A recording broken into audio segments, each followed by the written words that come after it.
नमस्कार दोस्तों, स्वागत है आप सबका। मूल विषय जो है एफसीआरए का है, ठीक है। तो एफसीआरए पे हम आगे बढ़ें इससे पहले थोड़ा सा मैं आप लोगों को हिस्ट्री जो है वो बताना चाहता हूँ कि आखिर इतिहास क्या है इन लोगों का, क्यों एफसीआरए पे इतना बवाल मचा हुआ है, ठीक है। तो आपके स्क्रीन पे जो आप देख रहे होंगे, ये जो फॉरेन कंट्रीब्यूशन रेगुलेशंस एक्ट है, मतलब विदेश से जो भी चंदा किसी को भी आता है भारत में, तो उसको हम रेगुलेट कैसे करें, ठीक है। तो ये एक्ट जो है 1976 में आया था, इमरजेंसी के टाइम में।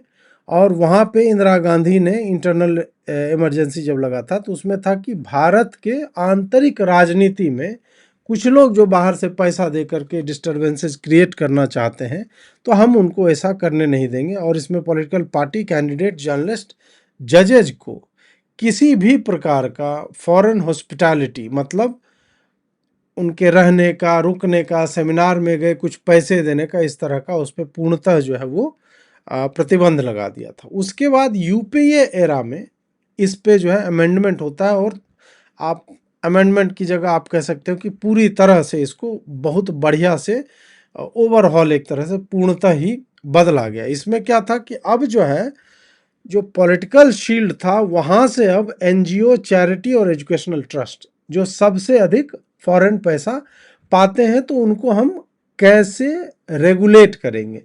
इसमें क्या हुआ था मनमोहन सिंह की सरकार में कि इन्होंने रजिस्ट्रेशंस को 5 साल के लिए वैलिड बनाया था, और फिर रीन्यूअल्स जो है नॉट फॉर प्रॉफिट और इस तरह के ऑर्गेनाइजेशंस जो होते हैं उनको रेगुलरली जो है 5 साल हुआ आपका, फिर से रिन्यूअल आप करवाओ।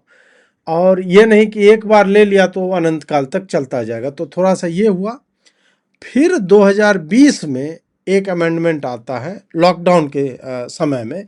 इसमें था कि पब्लिक सर्वेंट जो है वो नहीं ले सकते।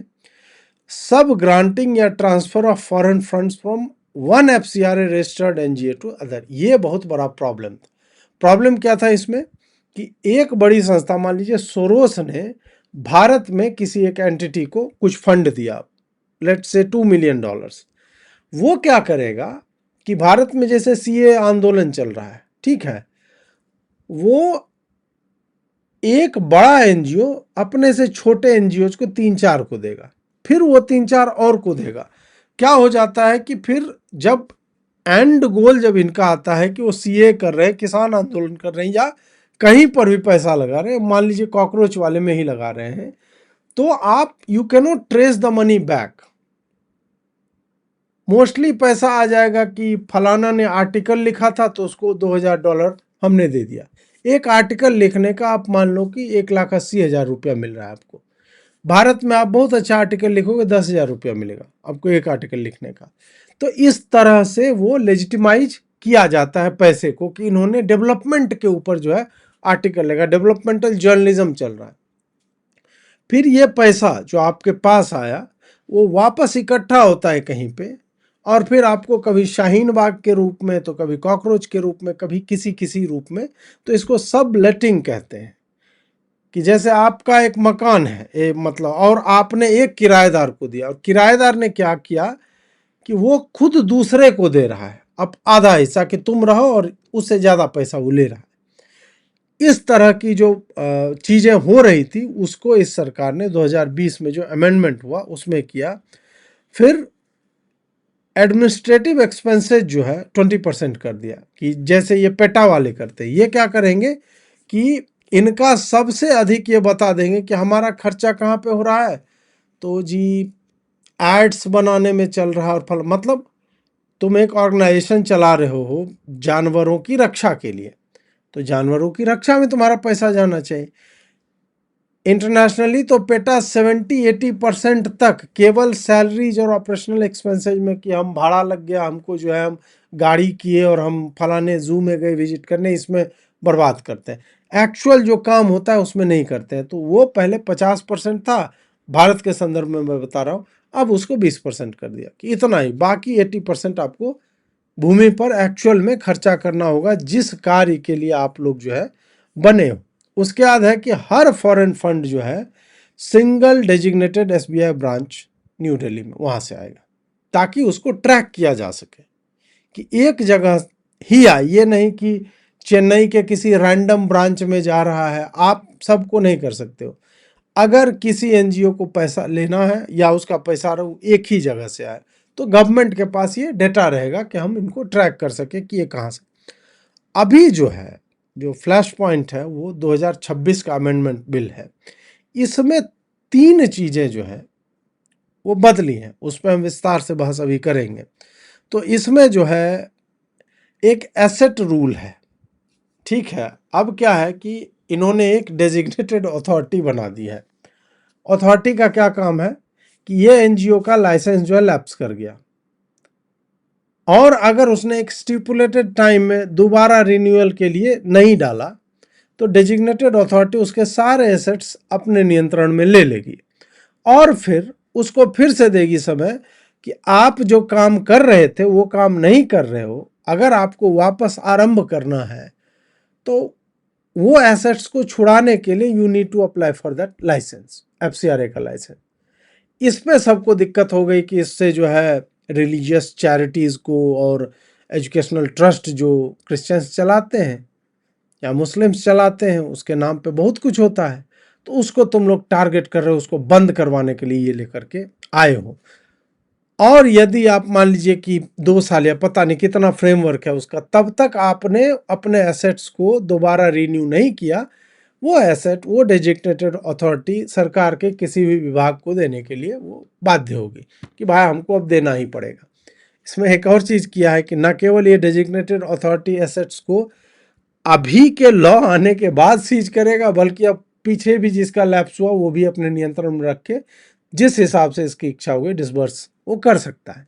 ये एक पॉइंट ऑफ कंटेंशन है। और फिर दोबारा जो है रिलीजियस और लीगल अपडेट्स में है कि फॉरेन फंडिंग जो है कन्वर्जन के लिए आप यूज नहीं कर सकते। ये स्पष्ट रूप से लिखा हुआ है कि कोई भी प्लेसेज ऑफ वर्शिप है उसका कैरेक्टर मेंटेन रहेगा, और मैक्सिमम जेल टर्म जो है माइनर छोटे छोटे ये सब जो है पहले 5 साल होता था तो उसको छोटा करके घटाया है, बट मेनली इन लोगों को यही लग रहा है कि हमारे चर्च पे अब टारगेट होगा, हम लोग को उतना फंड नहीं मिलेगा, तो ये सारा कुछ है। और फंड ऑब्वियस सी बात है कि ये लोग बिलबिलाए इसलिए हैं क्योंकि अब इनके जो इन सब एनजीओज की आड़ में, रिलीजियस ट्रस्ट के आड़ में, एजुकेशनल ट्रस्ट की आड़ में जो सेमिनार्स होते हैं, जो एक तो सेमिनार मानसिक रूप से दिमाग खराब करते हैं बच्चों का, वो तो एक हो ही गया, और दूसरे सेमिनार इस तरह के होते हैं कि फर्जी के सेमिनार होते हैं जिसमें बुला करके आपको $1000 $2000 ऐसे दे दिया जाता है, आपको ऑब्लाइज किया जाता है।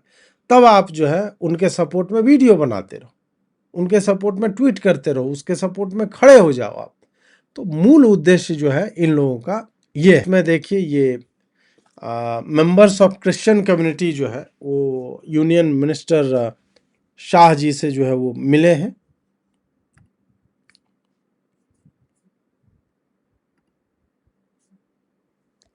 अभी भी फ्रीज हो रहे हैं? नहीं यार, अभी तो ठीक चल रहा है। ओके, अच्छा ग्लिच हो रहा है थोड़ा बहुत। क्या कर सकते हैं यार इसमें हम, अब जो है सो है।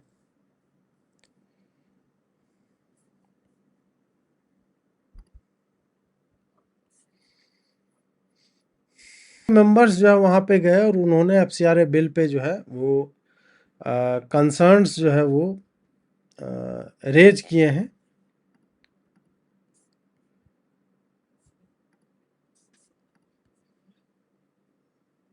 इनके कंसर्न्स को जो है वो नोट किया गया है।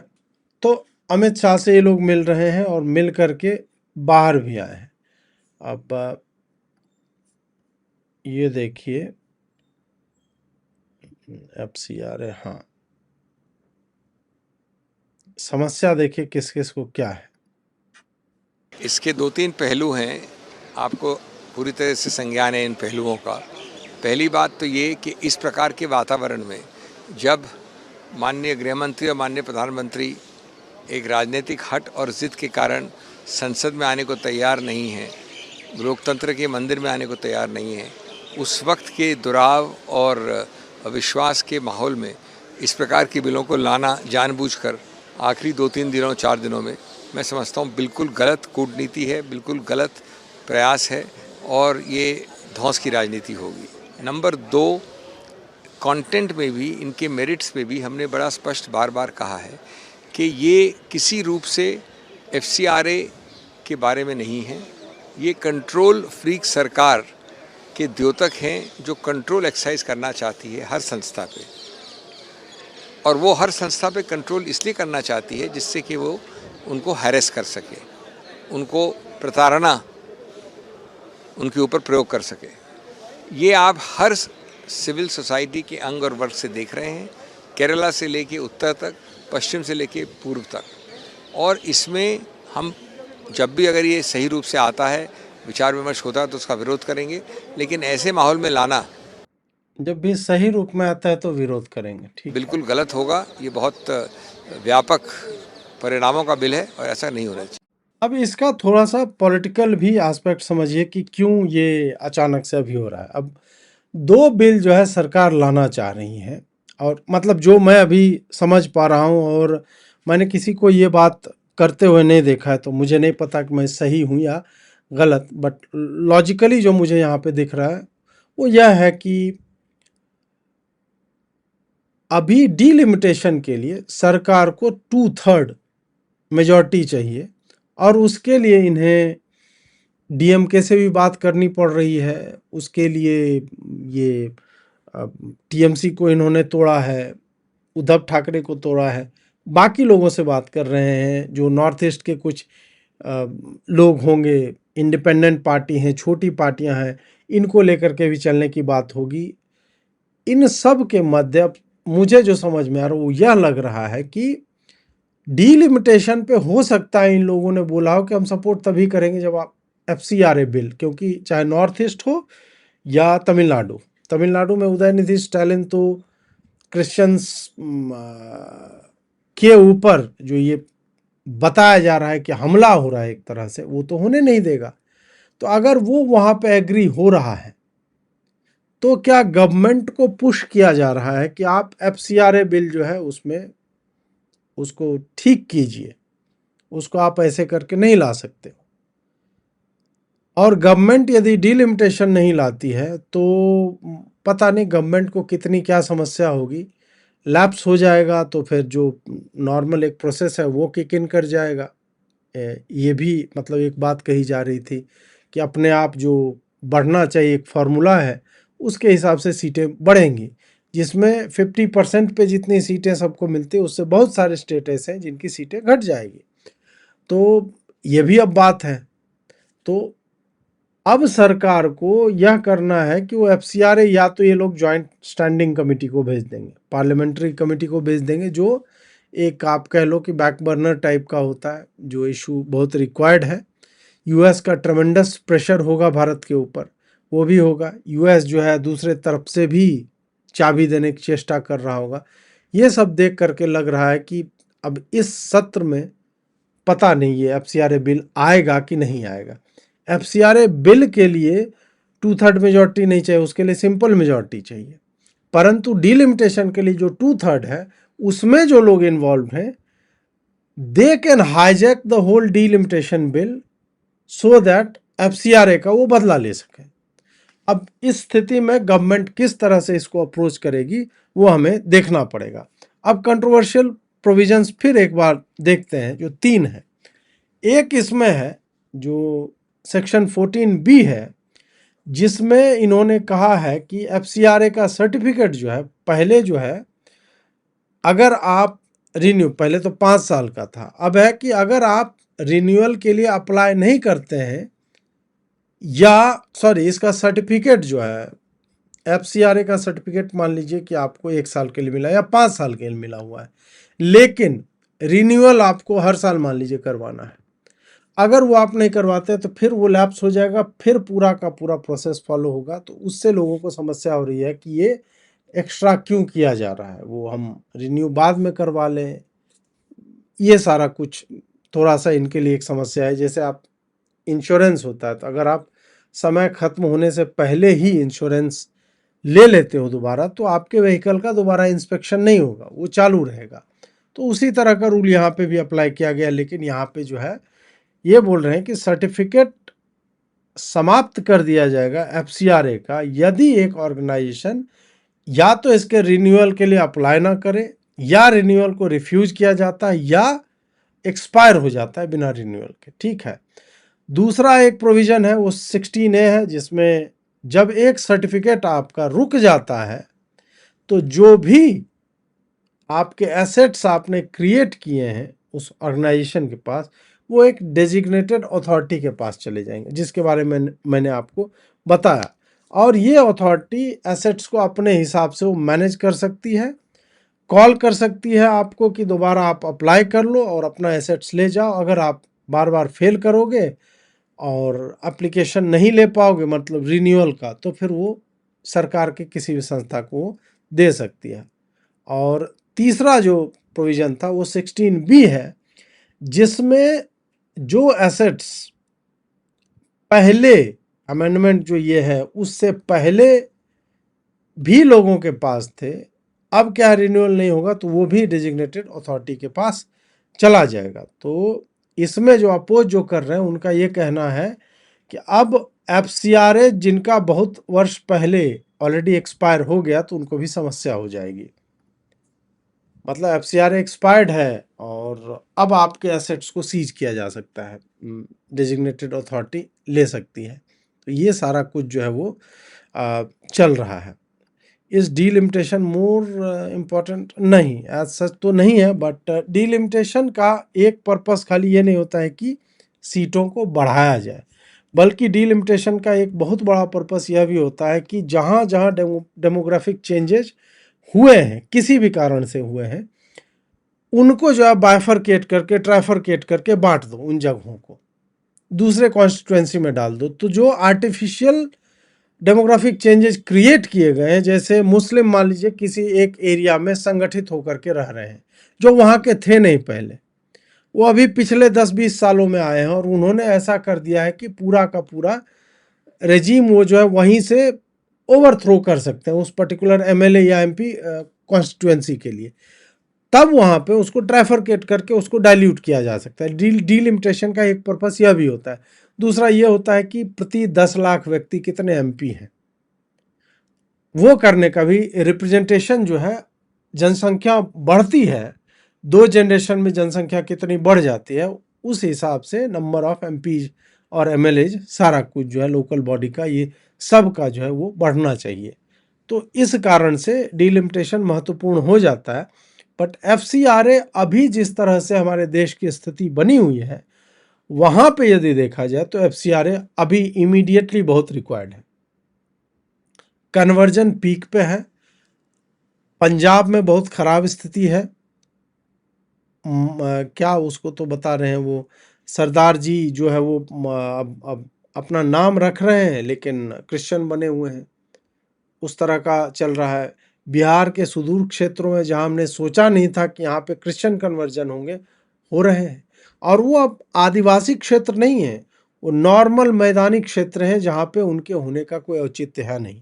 ये सब भी चल रहा है। इस कारण से एफसीआरए आवश्यक है। और एफसीआरए जो है, जो एनजीओ के नाम से मूलतः जो रेजीम चेंज ऑप्स होते हैं, तख्ता पलट की जो साजिशें और षड्यंत्र जो रचे जाते हैं, तो उन षड्यंत्रों को रोकने के लिए एफसीआरए आ रहा है कि फंडिंग जब तक हम चोक नहीं करेंगे।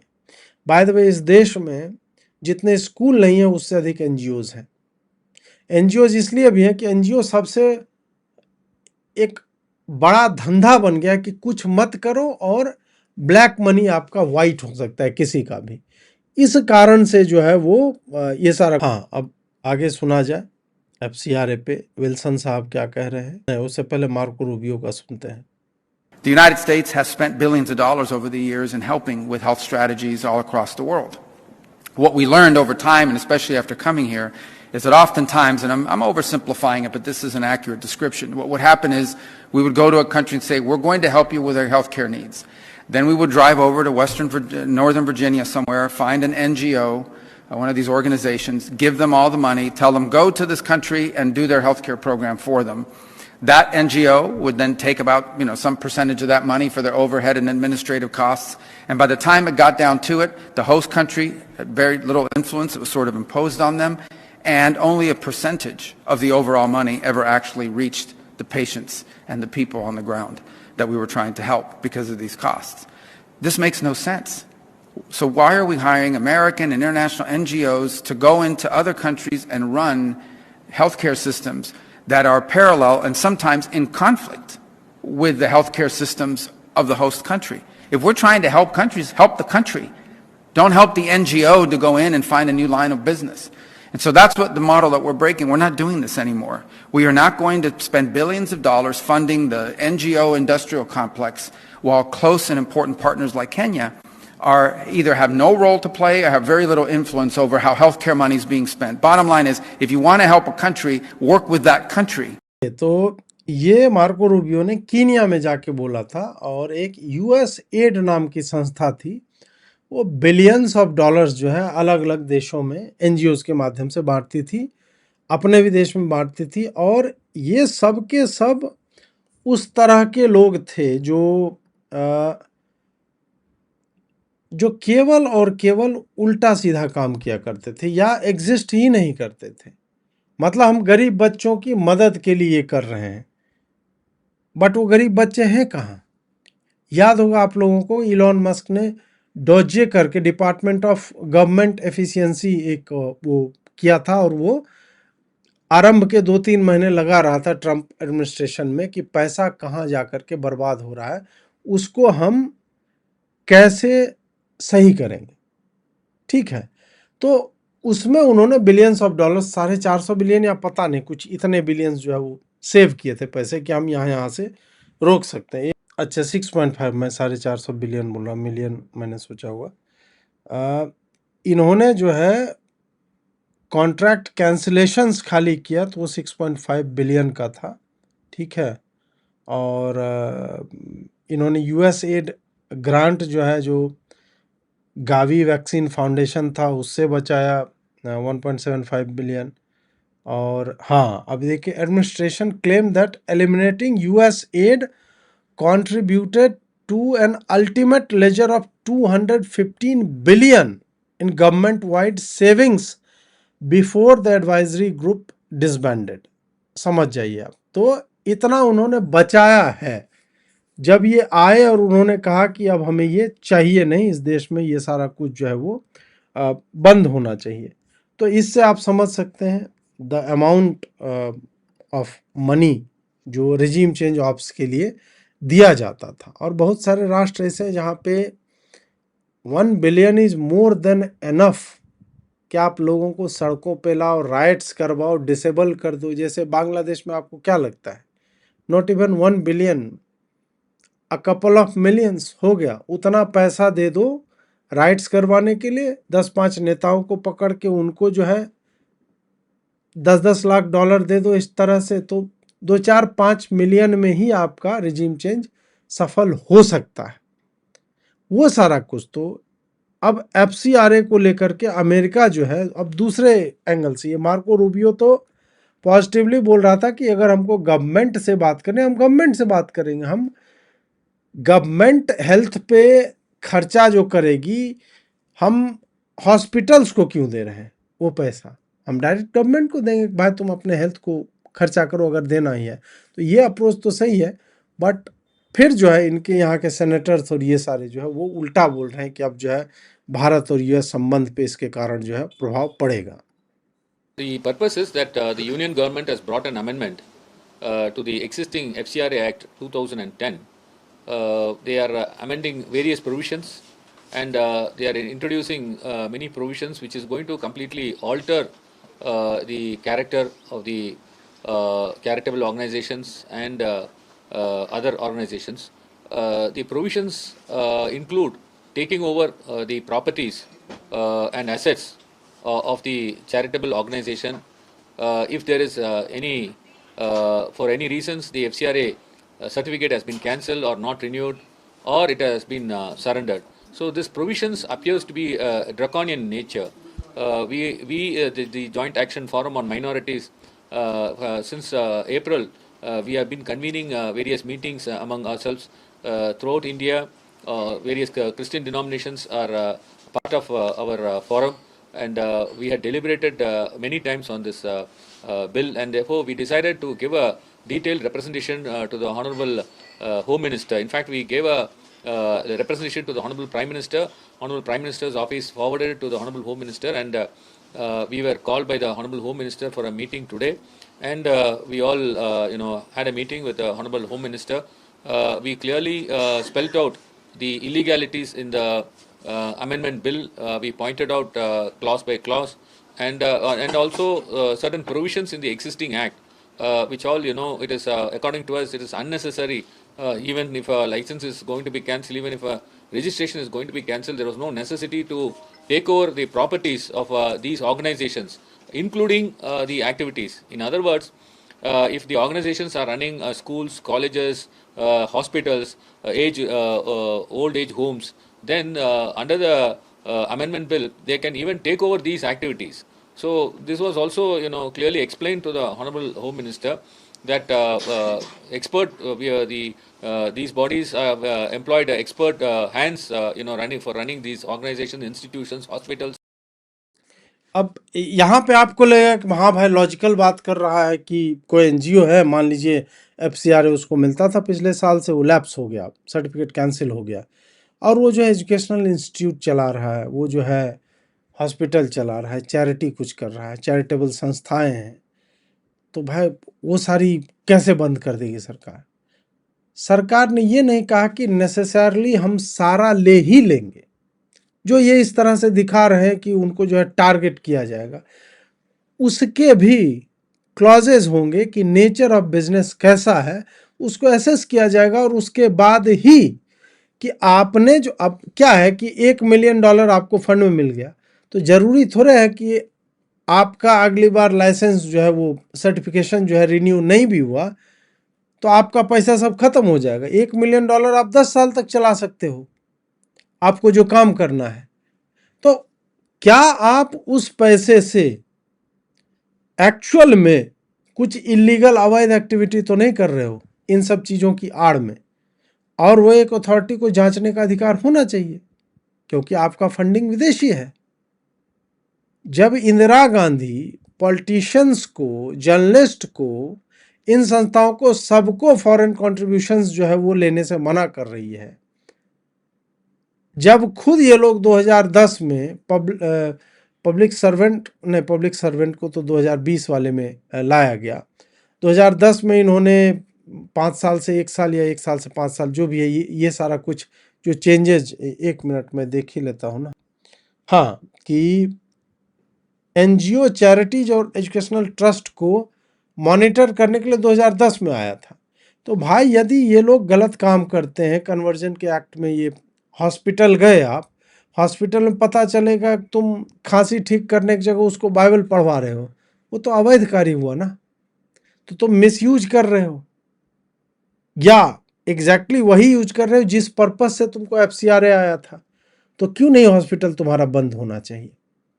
आज शशि थरूर का मैंने एक लेख पढ़ा, उसमें वो भी पूरा कह रहे हैं कि भारत का ग्रोथ जो है इसी कारण से हुआ है, भारत में इन लोगों ने बहुत सहयोग दिया है। सहयोग नहीं दिया, इन्होंने कन्वर्जन एक्टिविटीज़ यहाँ पे चलाई हैं, और नहीं चाहिए सहयोग। प्राइवेट एंटिटीज़ हैं, they are doing a good job. American पैसा या यूरोपियन पैसा हम क्यों लेकर के यहाँ पे चलाने दें? चैरिटी है तो भारतीय पैसा से चलाओ। फॉरेन फंडिंग क्यों आ रही है? आप इंडियन पैसा रेज करो ना। विदेश के लोग यहाँ पे क्यों पैसा लगे? उनका क्या इंटेंट है? फिलैंथ्रोपी? भाई आज के डेट में कोई फिलैंथ्रोपी कहीं से नहीं कर रहा है। उसका गिव एंड टेक होता है कि हम पैसा इसलिए फंड कर रहे हैं कि हमें रिजीम चेंजेस करने हैं। जब वो समय आएगा हम सीधा तख्ता पलट करेंगे, हम चारों तरफ से सरकार को घेरेंगे। कोई भी सरकार हो, कांग्रेस की हो, भाजपा की हो, doesn't matter, but I don't want US to be interfering in this elections. और राहुल गांधी तो खुल्लम खुल्ला जा करके बोल रहे हैं हर जगह पे कि भाई यूएस देख कैसे रहा लोकतंत्र की हत्या हो रही है, कैम्ब्रिज में जाकर के बोला है, ऑक्सफोर्ड में जाकर के बोला, मतलब वहाँ की कैंटीन में जो इनके प्रोग्राम होते हैं छोटे छोटे, हर जगह पे तो जाके बोलता है। तो ऐसे लोगों को जो रेजीम चेंज इनवाइट कर रहे हैं भारत में, उसको रोकने का और क्या तरीका है? पैसा तुम कहीं से भी लोगे, अभी डिजिटल ट्रांजैक्शन है, पता तो चलना चाहिए सरकार को कि किस हेतु पैसा लिया जा रहा है। तो इसमें बिलबिला इतना कह रहे हैं ये लोग।